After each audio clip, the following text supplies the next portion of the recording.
हाँ तो मेरे प्यारे दोस्तों, आज हम लोग जानेंगे किस प्रकार से धारा मापी का इस्तेमाल करके हम लोग वोल्ट मीटर तथा एमीटर को बनाते हैं। तो चलिए आइए हम लोग आगे बढ़ते। तो सबसे पहले ये हमारा, हम इसे मान लेते हैं कि ये हमारा धारा मापी है, ये गैल्वेनोमीटर है। ठीक है, अब इस धारा मापी का कुछ प्रतिरोध होगा।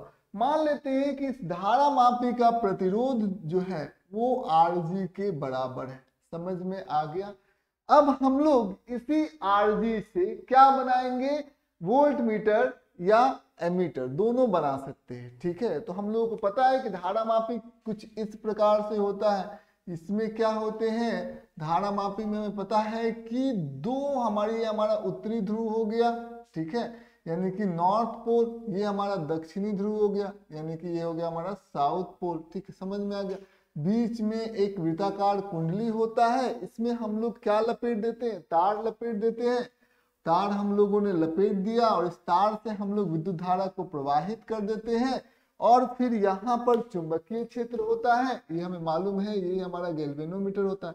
ठीक है, यानी कि आप धारा मापी होता है, ये चुंबकीय क्षेत्र होता है। चुंबकीय क्षेत्र की वजह से यहाँ पर बल आघूर्ण लगता है। पीछे हमारा क्या होता है, इस वृत्ताकार कुंडली के पीछे हमारा स्प्रिंग होता है। और क्योंकि इस पर बल आघूर्ण लगेगा, क्योंकि ये चुंबकीय क्षेत्र के अंदर है, इसमें विद्युत धारा जो है वो प्रवाहित हो रही है, तो ये घूमेगा। तो घूमेगा तो ये क्या होगा, यहाँ पर बल आघूर्ण लगेगा, और बल आघूर्ण लगेगा तो ये क्या कर देगा, ये बल आघूर्ण लगने के वजह से यहाँ पर एक पॉइंटर होगा। एक समय ऐसा आएगा कि जो बल आघूर्ण लगता है ना, ठीक है, वो बल आघूर्ण इसके वजह से जो गैल्वेनोमीटर के ऊपर जो बल आघूर्ण लगेगा और इसके पीछे जो स्प्रिंग है वो बल आघूर्ण लगाएगा, दोनों का दिशा बिल्कुल भी विपरीत होगा। एक समय ऐसा है कि ऐठेगा, तो यदि मान लेते हैं ये घूमेगा तो इस दिशा में यदि घूमेगा तो स्प्रिंग उसी दिशा में क्या होगा, ऐठेगा, ऐठन उसी दिशा में होगी। तो क्या ये विपरीत दिशा में इस पर क्या करेगा, इस वृत्ताकार कुंडली के ऊपर बल आघूर्ण लगा देगा, जिसके वजह से ये क्या हो जाएगा, ये वृत्ताकार कुंडली जो है वो रुक जाएगा। एक समय ऐसा आएगा जब स्प्रिंग के द्वारा लगाया गया बल आघूर्ण और वृत्ताकार कुंडली के ऊपर जो लगने वाला बल आघूर्ण होगा वो दोनों समान हो जाएगा और वहां पर पॉइंटर जो है वो रुक जाएगा। मान लेते हैं ये पॉइंटर रुक गया 1 एम्पियर पर। ठीक है, यानी कि इसमें जो विद्युत धारा प्रवाहित हो रही है वो 1 एम्पियर के बराबर हो रही है। तो चलिए यहाँ पर हम लोग देख सकते हैं कि इस धारा मापी में क्या है, यहाँ पर इसमें प्रतिरोधक भी है। तो मान लेते हैं ये हमारा धारा मापी होगा और इसका जो प्रतिरोधक है वो Rg है। तो हम लोग यहाँ पर लिखेंगे धारा मापी का प्रतिरोधक Rg है। धारा मापी का प्रतिरोधक Rg है, प्रतिरोधक Rg है। ठीक है, ये हम लोग लिख दिए, ये धारा मापी का हमारा क्या हो गया, प्रतिरोधक हो गया। अब हम लोग आगे की तरफ बढ़ते, देखिए ये हमारा Rg हो गया। ठीक, समझ में आ गया, ये हमारा Rg हो गया। हम लोग यहाँ पर एक कार्य को करेंगे, हम लोग करेंगे क्या, हम लोग इसे क्या बनाना चाहते हैं, सबसे पहले हम लोग इसे एमीटर बनाते हैं। ठीक है, तो एमीटर हम लोग इसे कैसे करेंगे, तो सबसे पहले आपको करना कुछ नहीं है, हम लोग यहाँ पर धारा मापी से एमीटर, धारा मापी से एमीटर कैसे हम लोग बनाएंगे, अमीटर, इसके बारे में हम लोग बात करेंगे। तो कैसे हम लोग बनाएंगे, सबसे पहले हम लोग एक कार्य को करेंगे। हम लोग यहाँ पर क्या करेंगे कि इस धारा मापी के समानांतर एक हम लोग रेसिस्टर, एक प्रतिरोधक को जोड़ेंगे और जिसकी प्रतिरोधकता जो होगी वो काफी ज्यादा कम होगी, उसे हम लोग बोलेंगे शंट। ठीक है, समझ में आ गया। तो चलिए यहाँ पर हम लोगों ने एक प्रतिरोधक को जोड़ दिया और ये क्या है, धारा मापी के समांतर हम लोगों ने इसे जोड़ दिया, ये हो गया हमारा शंट, ये हो गया हमारा ठीक, समझ में आ गया। तो देखिए ये हो गया हमारा शंट। यहाँ पर आप देखेंगे जो Rg जो है वो बहुत ही ज्यादा है, स्मॉल r। ठीक है, मतलब इसका जो मान है बहुत ज्यादा और इसका मान जो है बहुत ही ज्यादा कम है। अब क्या होगा, यदि हम कहेंगे ये हो गया हमारा क्या, ये हो गया हमारा एमीटर हो गया। ठीक है, अब ये एमीटर हो गया, तो इन दोनों, इस एमीटर का जो प्रतिरोधकता होगी वो कम होगी कि ज्यादा होगी? तो हमें एक बात मालूम है, दो प्रतिरोधक यदि श्रेणी क्रम में जुड़े हुए हैं तो दोनों का जो इक्विवेलेंट मतलब प्रतिरोधकता होगी, ठीक है, आर इक्विवेलेंट, वो क्या होगी? जो सबसे छोटी प्रतिरोधकता है उससे भी क्या होगी? कम होगी। जैसे मान लेते हैं ये, यदि मान लेते 1000 ओम का है और ये यदि 0.1 ओम का है, तो दोनों की जो परिणामी प्रतिरोधकता होगी वो 0.1 ओम से भी क्या हो जाएगी? कम हो जाएगी। ठीक है, तो हम लोग करेंगे कुछ नहीं, हम लोग ने किया ये कि जो हमारा गैल्वेनोमीटर है, जो हमारा धारा मापी है, उसके समांतर हम लोगों ने एक बहुत ही कम प्रतिरोधकता को जोड़ दिया। ठीक है, समझ में आ गया? ये बात आपको ध्यान से समझना होगा। उससे बिल्कुल ही बहुत ही कम प्रतिरोधकता को हम लोगों ने जोड़ दिया, जिससे जो परिणामी प्रतिरोधकता होगी वो बहुत ही छोटी हो गई। ठीक है, अब इससे फायदा क्या होगा उसके बारे में हम आपको बताने जा रहे हैं। जैसे कि ये हमारे पास एक रेसिस्टर है, ठीक है, समझ में आ गया? ये रेसिस्टर हो गया। ठीक है, अब ये रेसिस्टर हो गया, मान लेते हैं कि, और यहाँ पर एक हम लोगों ने इसको बैटरी के साथ जोड़ दिया। तो बैटरी के साथ जोड़ दिया, इसकी प्रतिरोधकता जो है वो R डैश है, तो इसमें विद्युत धारा जो है वो प्रवाहित होगी। उसमें विद्युत धारा प्रवाहित होगी, मान लेते हैं I विद्युत धारा इसमें प्रवाहित हो रही है। हम लोग क्या करें, हम लोग अब इसको मापेंगे। ठीक है, तो हम लोग इसको मापेंगे। ठीक है, तो कैसे मापेंगे? हमें क्या इस्तेमाल करना पड़ेगा? हमें इस्तेमाल करना पड़ेगा एमीटर का। एमीटर क्या करता है? विद्युत धारा को मापता है। इस आई को क्या करेगा? वो मापेगा। तो सबसे पहले इसको सिंबल हम लोग ऐसे दे देते हैं, इसको हम लोग सिंबल कुछ इस प्रकार से दे देंगे, ये हमारा हो जाएगा एमीटर। तो समझिए इसको हम लोग यहाँ पर रखते हैं। ठीक, तो इसको हम लोग यहाँ पर रखेंगे, ध्यान दीजिएगा, ये हो जाएगा कुछ इस प्रकार से। ठीक, इसमें से विद्युत धारा आर डैश है। तो यहाँ पर अब आप देखेंगे कि हमने यहाँ पर एक एमीटर हम लोगों ने यहाँ पर इस्तेमाल किया। सबसे पहले ये गैल्वेनोमीटर हो गया। ठीक है, इसको हम लोग बोलेंगे आर जी, और इसको बोलेंगे, ये हमारा प्रतिरोधकता हो गया स्मॉल आर। ठीक है, हम लोगों ने कुछ इस प्रकार से इसको लिख दिया। ठीक है, समझ में आ गया? अब हम लोग यहाँ पर ध्यान देंगे, यहाँ पर वही बैटरी है, सेम बैटरी है। ठीक है, सेम सोर्स है। ठीक है, सेम स्रोत है, भी है, भी है। अब हम आपसे बोलेंगे कि आप एक बात बताइए, क्या ये पहले इसमें विद्युत धारा कितना प्रवाहित हो रही थी? आई। क्या एमीटर का इस्तेमाल करने के बाद इसमें विद्युत धारा आई ही प्रवाहित होगी? तो जवाब है नहीं। और क्यों नहीं? क्योंकि इस एमीटर का कुछ ना कुछ प्रतिरोधकता होगी। मान लेते हैं हमने ये तो नहीं कहा था ना कि इसकी प्रतिरोधकता जो होगी वो 0 के बराबर होगी, कुछ ना कुछ तो इसकी प्रतिरोधकता तो होगी ना। ठीक, तो उसके प्रतिरोधकता के कारण यहाँ पर जो विद्युत धारा होगा वो I से I डैश होगा, और लगभग वो दोनों के दोनों बराबर होंगे, लेकिन पहले से कुछ कम होगा। यानी कि एमीटर के इस्तेमाल करने से जो हमें धारा मिलती है, जो धारा मापी जाती है, वो थोड़ी कम होती है। यानी कि एमीटर का आप इस्तेमाल करेंगे तो पूरी एक्यूरेट तरीके से आप विद्युत धारा को माप नहीं सकते। ये बात आपको ध्यान से समझना होगा। ठीक है, तो ये समझ में आ गया एमीटर क्या होता है। एमीटर का इस्तेमाल धारा को मापने में होता है। अमीटर से हम धारा मापते हैं, अमीटर से हम धारा मापते हैं। ठीक है, धारा को मापते हैं। ठीक है, ये बात आपको ध्यान से समझना होगा। एमीटर से हम लोग धारा को मापते हैं। चलिए आइए हम लोग आगे की तरफ बढ़ जाते हैं। तो आगे की तरफ हम लोग बढ़ जाते हैं, तो अब देखिए, अब हम लोगों को नेक्स्ट चीजें क्या समझनी है। ठीक है, नेक्स्ट चीजें हम लोगों को समझनी ये है कि अभी हमारा एमीटर हो गया, ये काम कैसे करता है, इसका कार्य कैसे होता है। तो सबसे पहले देखिए, ये इधर से विद्युत धारा आया। अब विद्युत धारा आया तो यहाँ पर ये चला जाएगा कितना, ये चला जाएगा हमारा, ठीक है, मान लेते हैं आई डैश आ रहा है। ठीक है, तो यहाँ पर आई डैश विद्युत धारा मान लेते हैं यहाँ पर आया। ठीक है, अब ये आई डैश में से ये दो हिस्सों में यहां पर ये बट जाएगा, दो हिस्सों में ये बढ़ जाएगा, ठीक है। अब दो भागों में बढ़ जाएगा, ये हो गया हमारा आई डैश घटाओ आई जी, मतलब इसमें चला जाएगा, मान लेते हैं आई जी, ठीक, समझ में आ गया। और इसमें कितना चला जाएगा, आई डैश घटाओ आई जी, ठीक, समझ में आ गया। ये बात आपको ध्यान से समझना होगा, ठीक। अब देखेंगे यहाँ पर क्योंकि दोनों समांतर में है, तो दोनों समांतर में है तो दोनों का यदि हम लोग विभव का जो अंतर होगा वो क्या होगा, समान होगा, दोनों का समान विभव का अंतर होगा। तो हम लोग यहाँ पर क्या करेंगे, ठीक है, हम लोग लिखेंगे कि धारामापी और संट धारामापी तथा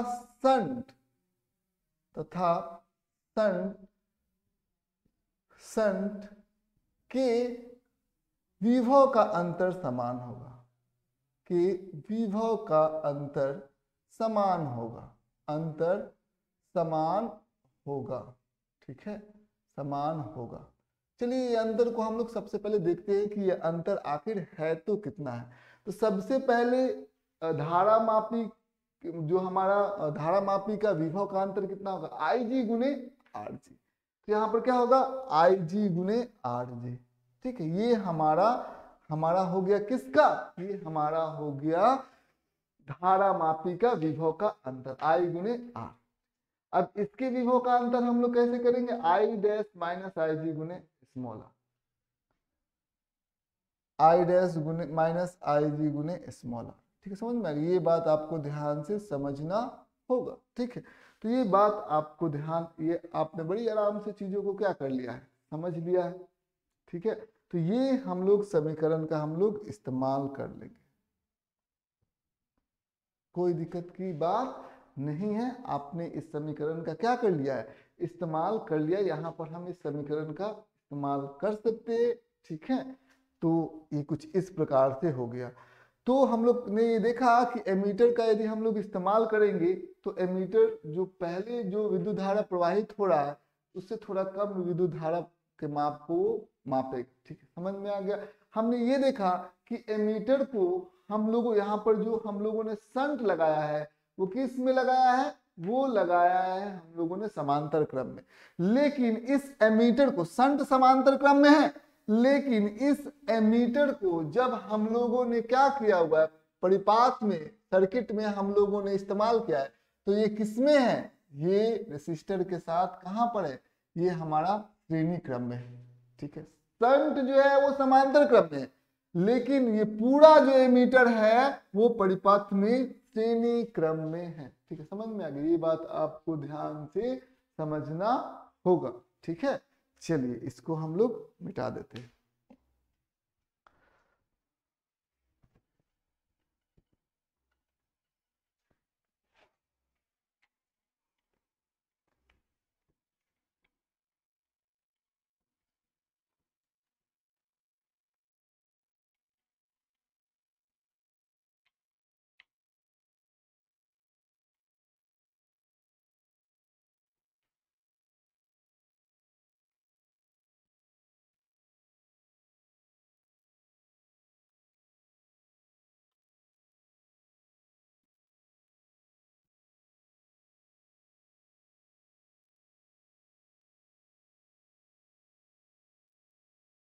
अब हम लोग जो समझेंगे,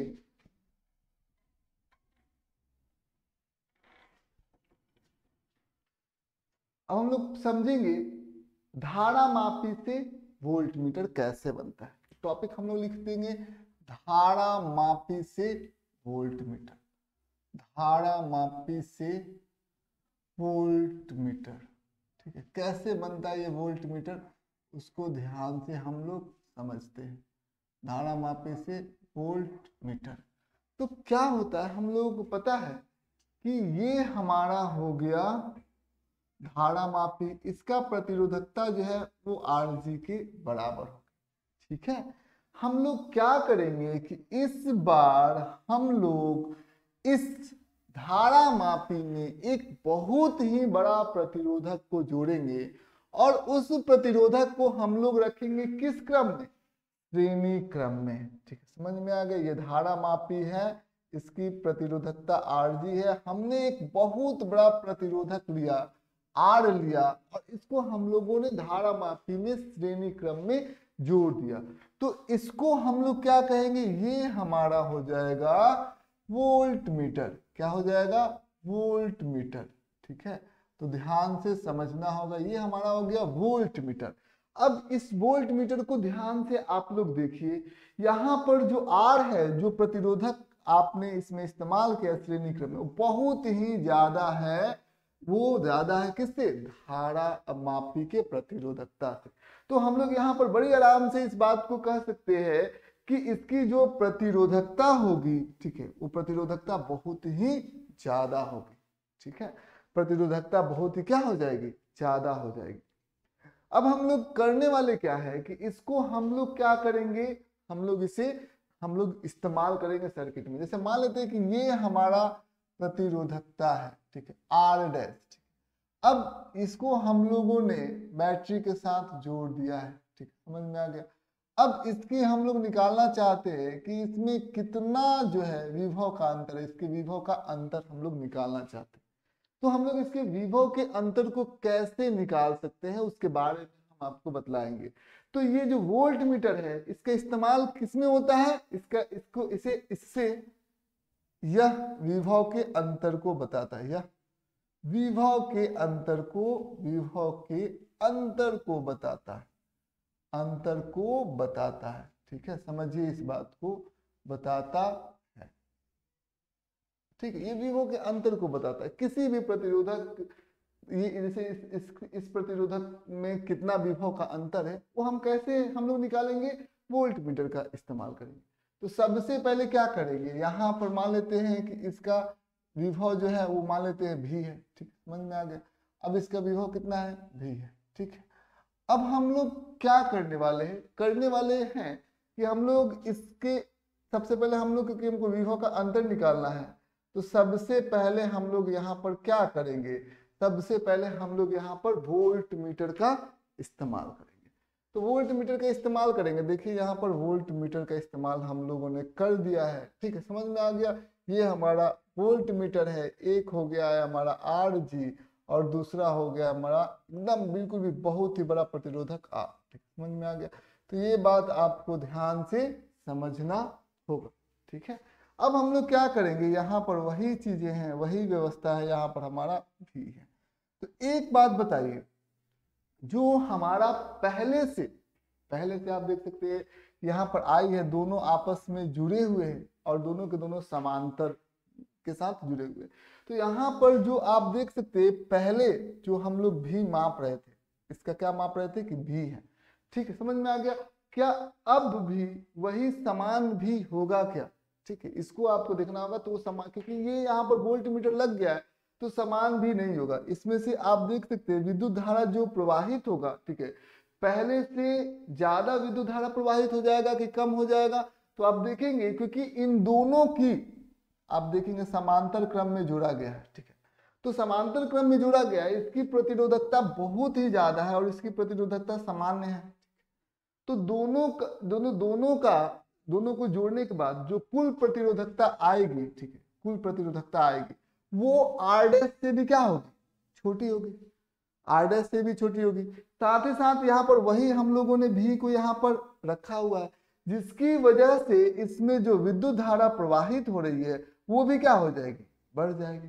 तो विद्युत धारा प्रवाहित जो हो रही है वो बढ़ जाएगी। ठीक है, अब ये बढ़ी हुई विद्युत धारा जो है, इसमें विद्युत धारा बढ़ गई है। ठीक है, तो अब यहाँ पर इस केस में हम लोग देखेंगे, तो ये I डैश जो है वो दो भागों में बट गया है। ठीक है, इसमें चला गया हमारा Ig।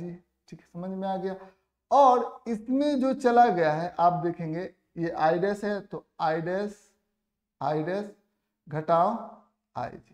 ठीक है, समझ में आ गया। हम लोगों ने इसको किस में, समांतर क्रम में हम लोगों ने इसको लगा दिया है। ठीक है, तो कुछ इस प्रकार से हो गया है। तो हम लोग एक काम करेंगे, ये चीजें हम लोग यहाँ पर देखेंगे। तो जो विभव का जो अंतर ये मापेगा, वो कितना मापेगा, वो मापेगा Ig। ठीक है, Ig गुने यही विभव का अंतर, Ig गुने Rg plus R। Rg plus R। ठीक है, यही होगा विभव का विभवांतर वो मापेगा, जो वोल्ट मीटर विभवांतर, ठीक है, ठीक है, विभव का अंतर, विभव का अंतर, ये वही अंतर जो है वो मापेगा, ठीक है। यानी कि IG में हम लोग क्या करेंगे, RG प्लस R को हम लोगों ने क्या कर दिया है, जोड़ दिया है, ठीक है। तो ये बात आपको ध्यान से समझना होगा। पहले विभव का अंतर कितना था, I गुने R डैश, ठीक है, I गुने R डैश, ठीक है, समझ में आ गया। तो यहाँ पर जो मान लेते ये I गुने R डैश था, ठीक है, तो I गुने R डैश है। अब विभव का अंतर कितना है, अब विभव का अंतर इतना है, ठीक, समझ में आ गया। क्योंकि देखिए विभव का अंतर, यही ना विभव का अंतर है, A और B, ठीक। तो इससे विभव का अंतर कैसे निकलेगा, IG गुने RG प्लस R, ठीक है, यही ना विभव का अंतर निकल जाएगा। तो जो विभव का अंतर इसका होगा वही विभव का अंतर इसका भी होगा, R डैश का भी होगा। तो R डैश का विभव का अंतर कैसे निकल जाएगा, जो विद्युत धारा प्रवाहित हो रही है और ये दोनों जो प्रतिरोधक है वो किसमें जोड़ा गया है, श्रेणी क्रम में जोड़ा गया है। तो श्रेणी क्रम में जोड़ा गया है तो RG प्लस R हो जाएगा, जो परिणामी प्रतिरोधक होगा। तो RG प्लस R में IG से गुना करेंगे तो यही हमारा क्या मिल जाएगा, विद्युत विभव का मतलब विभवांतर मिल जाएगा, ठीक है। तो ये विभव का अंतर हो गया। तो पहले कितना था I R डैश, बाद में इतना है, ठीक है। तो एक ऐसा नहीं है कि ये बिल्कुल भी जो हमारा वोल्ट मीटर होता है वो बिल्कुल भी एकदम बिल्कुल भी समान करंट को ही मापता है, ठीक है। लेकिन यदि क्या हो जाए कि इस वोल्ट मीटर का प्रतिरोधकता जो है वो अनंत हो जाए, तो वोल्ट मीटर की प्रतिरोधकता यदि अनंत हो जाए, यानी कि RG प्लस R का मान यदि अनंत हो जाए तो क्या हो जाएगा, तो होगा ये कि अब यहाँ पर ध्यान दीजिए, होगा कुछ नहीं, ये इसका मान यदि अनंत हो जाएगा तो क्या होगा कि इसमें से विद्युत धारा प्रवाहित ही नहीं होगा, ठीक है, क्योंकि इसकी प्रतिरोधकता अनंत हो गई तो इससे विद्युत धारा प्रवाहित ही नहीं होगा। मान लेते कि आपने यहाँ पर आपने वोल्ट मीटर लगाया है, तो लगाया है और इससे विद्युत धारा प्रवाहित हो ही नहीं रहा है, ठीक है, तो क्या हो जाएगा, करंट कितना I R डैश, ठीक है, तो तब भी विभव का अंतर कितना हो जाएगा, वही I R डैश, शुरू में भी I R डैश था और जो आपने लगाया है उसकी प्रतिरोधकता यदि अनंत होगा तो उधर करंट जाएगा ही नहीं, विद्युत धारा जाएगा ही नहीं, तो अभी भी क्या हो जाएगा, I R डैश ही होगा, ठीक है, समझ में आ गया। जैसे कुछ नहीं था तो I R डैश था। मान लेते हैं कि अब हम लोगों ने यहाँ पर वोल्ट मीटर को लगा दिया, वोल्ट मीटर को लगा दिया, अब इसकी प्रतिरोधकता कितनी है, इसकी प्रतिरोधकता हो गई हमारी अनंत, ठीक है, इसकी प्रतिरोधकता हो गई हमारी अनंत हो गई, ठीक है।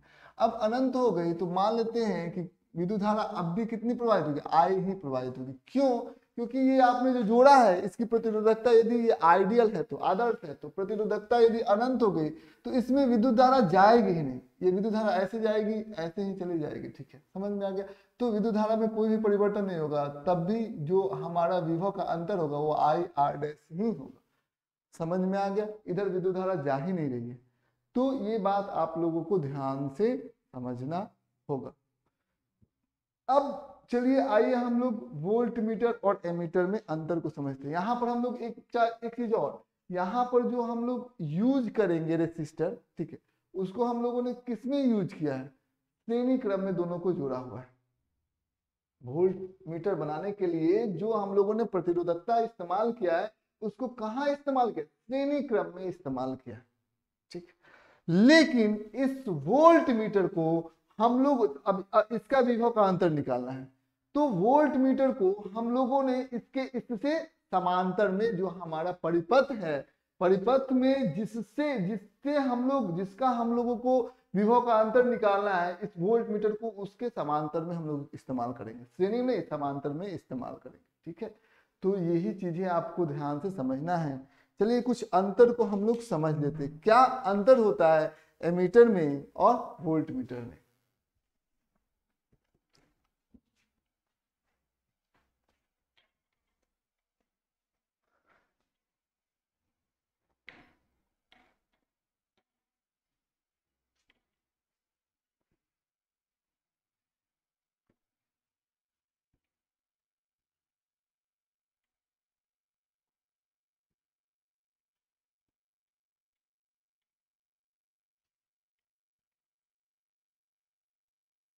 तो सबसे पहले हम लोग क्या लिखेंगे, इधर लिखेंगे हम लोग वोल्ट मीटर और इधर लिखेंगे हम लोग अमीटर। चलिए आइए हम लोग यहाँ पर ध्यान समझना, वोल्ट मीटर, ठीक है। और इधर लिख देंगे हम लोग अमीटर, ठीक है। क्या होता है, तो हमें पता है वोल्ट मीटर जो होता है वो विभव के अंतर को मापने में इस्तेमाल होता है, ठीक है। समझ में आ गया। विभवांतर के लिए, विभवांतर, ठीक है, विभवांतर को मापने के लिए, विभवांतर को मापने के लिए हम लोग क्या इस्तेमाल करते हैं, मापने के लिए इसका इस्तेमाल होता है। अमीटर का इस्तेमाल किया होता है धारा को मापने के लिए, धारा को मापने के लिए, ठीक है, मापने के लिए, ठीक है।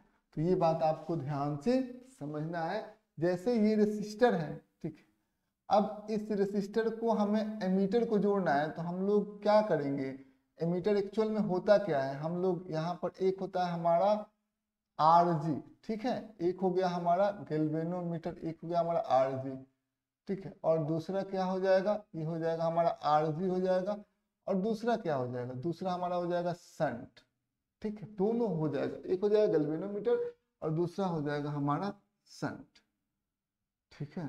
समझ में आ गया, ये बात आपको ध्यान से समझना होगा। ये हमारा हो गया स्मॉल आर, ये हमारा हो गया शंट, दोनों को हम लोगों ने समांतर क्रम में जोड़ दिया है, ठीक है। अब आगे की तरफ हो गया, ये हो गया, अब कुछ आगे की तरफ हम लोग बढ़ते हैं। तो हम लोग आगे की तरफ जब बढ़ेंगे तो हम लोग कुछ देखेंगे कि यहाँ पर ये हम लोगों, ये रेसिस्टर हो गया, मान लेते हैं कि आर डैश मान लेते हैं, और ये हमारा बैटरी हो।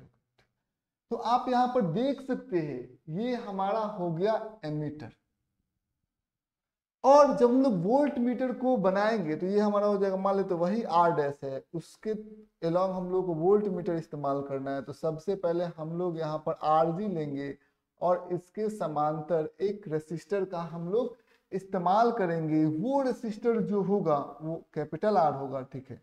अब यहाँ पर ध्यान देंगे, ये हमारा वही सेम बैटरी होगा, सब कुछ सेम वही होगा, इसको हम लोग बोलेंगे क्या, वोल्ट मीटर, ठीक। तो ध्यान से समझिए, तो हम लोग जो दूसरा पॉइंट लिखेंगे वो ये लिखेंगे कि इसमें वोल्ट मीटर में हम लोग क्या करते हैं, श्रेणी क्रम में उच्च प्रतिरोध को जोड़ते हैं, ठीक, समझ में आ गया। यही हम लोग क्या कहेंगे कि इसमें इसको हम लोग कैसे बनाते हैं, वोल्ट मीटर को श्रेणी क्रम में, ये उच्च प्रतिरोध है, ठीक है, उसको हम लोगों ने श्रेणी क्रम में जोड़ा है। तो यहाँ पर हम लिख सकते हैं श्रेणी क्रम में, श्रेणी क्रम में उच्च प्रतिरोध को जोड़ेंगे, उच्च प्रतिरोध को जोड़ेंगे, प्रतिरोध को जोड़ते हैं, जोड़ते हैं, ठीक है, समझ में आ गया। अब यहां पर आप देख सकते हैं कि श्रेणी क्रम में उच्च प्रतिरोध को हम लोग जोड़ते हैं। यदि हम लोग अमीटर की बात करेंगे तो यहां पर हम लोग किसमें जोड़ते हैं, समांतर क्रम, ठीक है। तो हम लोग यहाँ पर देखेंगे कि यहाँ पर जो हम लोगों ने प्रतिरोध जोड़ा है वो समांतर क्रम। तो यहाँ पर हम लोग एमीटर के केस में, तो यहाँ पर समांतर क्रम में, दोनों में अलग होता है, समांतर क्रम में, क्रम में। और ये जो प्रतिरोध होता है जो जोड़ते हैं एमीटर में, वो उच्च होता है कि निम्न होता है, तो होता है निम्न। तो समांतर क्रम में निम्न प्रतिरोध को जोड़ते हैं, निम्न प्रतिरोध को जोड़ते हैं, प्रतिरोध को जोड़ते हैं, ठीक है। ये बात आपको ध्यान से समझना होगा। समझ में आ गया, समांतर क्रम में निम्न प्रतिरोध को हम लोग जोड़ते हैं, ठीक है। चलिए आइए हम लोग और आगे की तरफ बढ़ते हैं। तीसरा जो बिंदु है, यदि परिपथ की बात करें तो हम लोग वोल्ट मीटर को किसमें जोड़ते हैं, समांतर क्रम में। यदि ये परिपथ की बात करते हैं तो वोल्ट मीटर को किसमें जोड़ा है, जिस रेसिस्टर का हम लोगों को, जिस प्रतिरोधक का हमें विभव का अंतर निकालना है उसके समांतर में हम लोगों ने जोड़ा है, ठीक है। यदि परिपथ की बात करें तो परिपथ में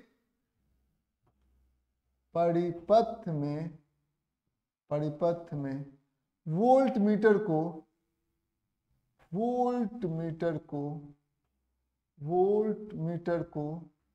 समांतर क्रम में जोड़ा जाता है, समांतर क्रम में जोड़ा जाता है, क्रम में जोड़ा जाता है। ठीक है, ये बात आपको ध्यान से समझना होगा। तो ये समझ में आ गया, समांतर क्रम में जोड़ा जाता है, ये परिपथ में हो गया। लेकिन यदि परिपथ की बात करें तो जो एमीटर है उसको श्रेणी क्रम में जोड़ा जाता है। तो हम लोग यहाँ पर लिख सकते हैं परिपथ में अमीटर को श्रेणी क्रम में जोड़ा जाता है।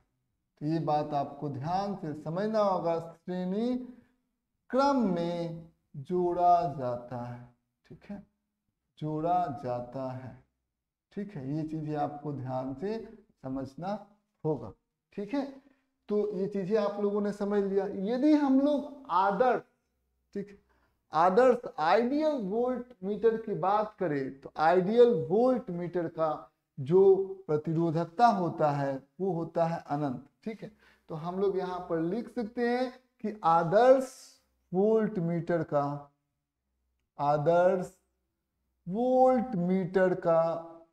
प्रतिरोध, वोल्ट मीटर का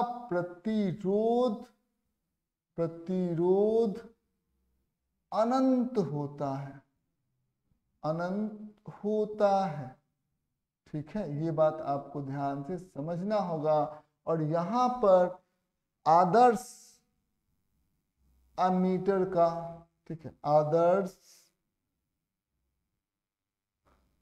अमीटर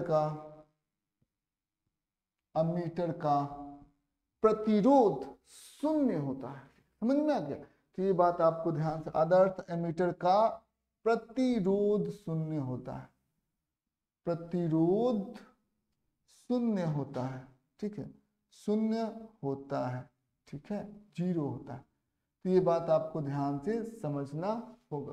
तो यहाँ पर आप एक बात आप लोग समझ लीजिए, यदि इसका हम लोगों ने प्रतिरोध क्या कर लिया, अनंत कर लिया, तो आई डैश इससे प्रवाहित हो रहा है और इधर भी क्या हो जाएगा, आई डैश ही प्रवाहित होगा। ठीक है, समझ में आ गई, क्योंकि इसका प्रतिरोध क्या है, अनंत है।